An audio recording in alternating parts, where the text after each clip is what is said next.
কারণ দেশের এখন যে পরিস্থিতি, এটা একটা ডিফারেন্ট টাইপ অফ পরিস্থিতি। এরকম পরিস্থিতি সবসময় থাকে না। আর গত যে 3টা ইলেকশন হয়েছে, আমরা জানি যে সরকারের আমলে ইলেকশন হয়েছে, সে সময় সেই ইলেকশন বা নির্বাচন নিয়ে মানুষের মনে অনেক ধরনের দ্বিধাদ্বন্দ্ব রয়েছে।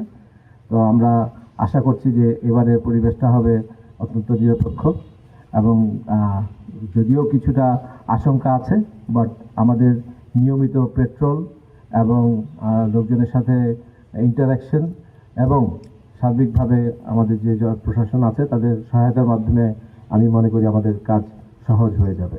দৃঢ় বিশ্বাস যে এখানে যে পরিস্থিতি এখন বিরাজমান আছে এবং আমাদের উপস্থিতির মাধ্যমে জনগণের ভিতরে যে আস্থা তৈরি হয়েছে, তাতে আমরা ইনশাল্লাহ একটা সুন্দর, সুষ্ঠু, নিরপেক্ষ এবং উৎসবমুখর পরিবেশে ভোট গ্রহণ করাতে সক্ষম হব ইনশাল্লাহ।